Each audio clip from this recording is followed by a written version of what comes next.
Karena Islam itu asalnya asing, kata Rasulullah. Suatu saat ketika orang menyampaikan kebenaran yang sebenarnya, mungkin juga orang akan merasa asing. Perlu kesabaran untuk mendengarkan ceramah dan kajian ini. Insya Allah pada saatnya Bapak Ibu akan mendapatkan pencerahan. Insya Allah hadirin sekalian pada saatnya akan bisa membuktikan bahwa Isra Mi'raj bukan sekedar cerita sastra. Isra Mi'raj adalah scientific. Isra Mi'raj adalah bisa dibuktikan kebenarannya. Saya mau cerita kebenaran. 13 tahun saya menangis. 13 tahun saya mencari kebenaran. 13 tahun saya mencari seorang guru yang mursyid, yang bisa mengantarkan saya untuk menemukan kebenaran yang sejati. Dari kecil saya belajar sholat. Umur 19 tahun saya sudah hafiz Quran. Karena bapak saya kiai.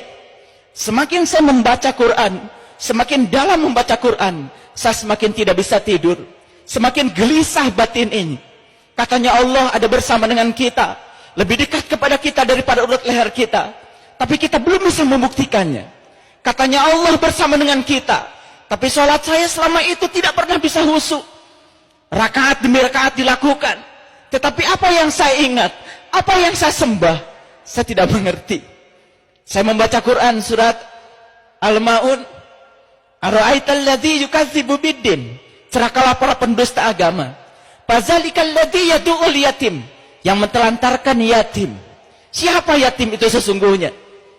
Dari kehidupan kita sehari-hari kita tahu.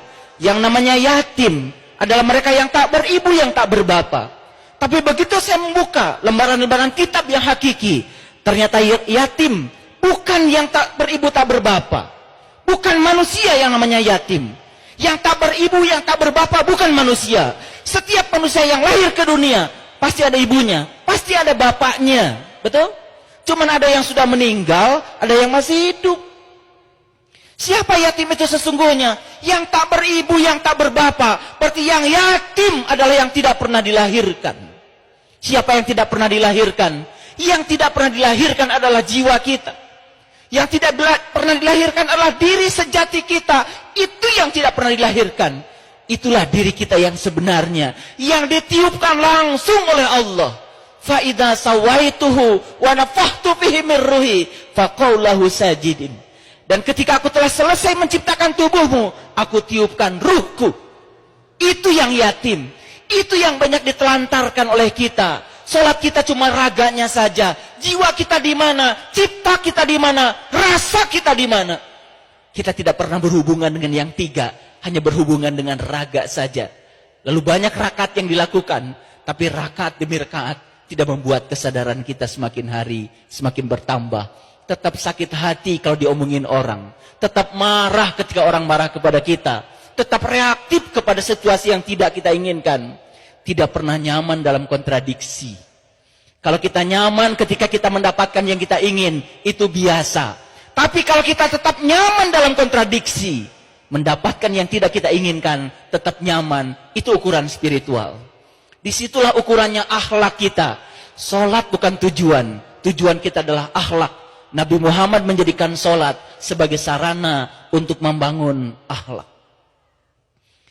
Saya nyantri kalau dihitung pesantrennya mungkin lebih 100 pesantren. Semua pesantren sudah saya masuki. Tanpa merendahkan pesantren, saya tidak menemukan salat khusyuk di pesantren. Saya bertemu dengan seorang guru yang mursyid, yang bisa mengajarkan cara meniti ke dalam diri, menemukan siapa diri saya, siapa Tuhan saya. Justru saya tidak menemukan di pesantren, tanpa menganggap rendah pesantren. Jadi kalau begitu, di mana sebetulnya ilmu agama yang sebenarnya itu ada? Saya cuma punya satu keyakinan, karena Allah dalam hadis qudsi mengatakan, para waliku ada di bawah naunganku, dan tidak ada mengenal seorang wali tanpa seizinku. Kewalian seseorang tidak akan pernah ditampakkan kecuali kepada mereka yang mencarinya, yang merindukannya. Saya cuma bisa mendoakan pada ibu bapak sekalian, semoga setelah ini bapak ibu bisa menemukan seorang pewaris ilmunya Nabi, yang bisa mengajarkan ilmunya Nabi. Seorang sahabat bertanya pada Rasulullah, "Ya Rasulullah, aku bahagia hidup sejaman dengan engkau, karena aku mendapatkan ilmu langsung dari tanganmu." Apa kata Rasul? Engkau bahagia karena hidup sejaman dengan aku. Tapi jauh lebih bahagia umatku, kata Nabi, yang hidup tidak sejaman dengan aku, tapi mereka masih dapat ilmuku dari para pewarisku. Maka Nabi mengatakan, al-ulama warasatul anbiya. Ulama adalah mereka yang mewarisi ilmunya Nabi. Di mana ilmunya Nabi sekarang? Subhanallah. Yang menceritakan Allah banyak orangnya. Yang tahu Allah sedikit orangnya. Yang mengaku menyembah Allah banyak orangnya. Tapi yang diaku oleh Allah, buat dia menyembah Allah, sedikit orangnya. Allah sendiri mengatakan di Quran, Sullatum minal awwalin, wa qalilum minal akhirin. Yang beriman itu sebagian awalnya banyak, tapi setelah diseleksi oleh Allah, tinggal sedikit.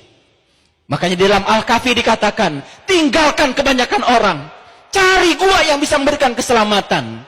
Masuklah pada kelompok yang sedikit. Itu kata Allah. Cerita kita semua. Kita terlalu fokus di luar.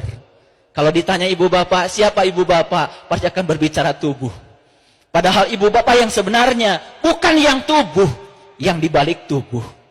Makanya kalau orang Bandung, orang Tatar Parahiang mengatakan pada kita, sing bisa nganyang kapageto, sing terang piuiheun. Kata orang Jawa, harus mati saat jeroning urip, harus bisa mati selagi hidup. Itu ilmu yang diberikan para rasul, para sunan, para wali, ditinggal oleh kita begitu saja. Dianggap itu ilmu biasa, bukan ilmu utama. Hadirin, 13 tahun saya mencari ilmu itu. Kalau sekarang saya berbicara di sini, bukan karena saya bisa, saya bukan siapa-siapa, saya bukan kiai. Kalau saya dipanggil ustadz, ya itulah karena banyak yang manggil saja. Karena saya pernah berjanji, suatu saat kalau saya bisa menemukan yang saya cari, saya akan wakafkan diri saya untuk menolong orang-orang yang pernah sama seperti saya. Saya sholat dulu, Allahu Akbar. Begitu Allahu Akbar, pikiran saya mulai jalan kemana-mana. Mengingat pekerjaan saya, mengingat semua masalah hidup saya, rumah saya, mobil saya, kantor saya, kesibukan saya. Itu sholat saya dulu. Ternyata selama sholat seperti itu, sholat hanya gugur dari kewajiban. Tidak merasakan kenikmatan apa-apa dalam sholat. Hadirin kaum muslimin, kenapa sholat itu 17 rakaat? Kenapa? Kenapa 17 rakaat kok sama dengan nomor surat Al-Isra? Surat Al-Isra nomornya 17. Kenapa salat berjamaah itu kok 27 derajat? Sama dengan angka 27 Rajab hari ini. Mengapa? Mengapa? Kalau itu belum terjawab, belum tahu hakikatnya, tidak bertemu dengan guru yang mursyid untuk menjawabnya, kita tidak akan pernah sampai untuk menemukan sholat khusyuk. Sedangkan di Quran, saya tunjukkan ayatnya supaya ibu bapak mengerti. Mari kita kaji, walaupun satu ayat, kalau menggetarkan jiwa kita, dan setelah ini kita dapat hidayah, itu namanya khatam. 30 juz kita baca Quran berulang-ulang, tetapi tidak membuat kita tambah lembut, tidak dapat hidayah, itu enggak khatam. Bismillahirrahmanirrahim. Innal munafiqina yukhadi'unallah. Sesungguhnya orang-orang munafik itu suka menipu Allah. Wa huwa khadi'un. Dan Allah akan membalas tipuannya orang munafik. Apa tipuannya orang munafik? Satu kata Allah, wa idza qamu ila shalah qamu kusala. Dia suka mendirikan sholat, tapi sholatnya malas. Kusala itu malas, bahasa Arab. Malas itu pasti berhubungan dengan rasa. Malas makan karena yang mau dimakan tidak menarik. Malas makan karena yang mau dimakan bukan selera kita. Malas makan. Sholat juga bisa malas. Saya dulu terus terang saja, waktu kecil saya sholat karena takut orang tua. Sudah tua saya sholat karena saya takut neraka. Bukan karena saya butuh sholat. Bukan karena saya merasakan kenikmatan sholat. Bahkan saya tidak enak kalau tidak sholat. Karena biasa sholat. Bukan karena merasakan nikmatnya sholat. Ini harus dilakukan revolusi. Jangan cuma sekedar ikut peringatan Isra Mi'raj. Dari tahun ke tahun itu saja. Tidak meningkat kualitas spiritual kita.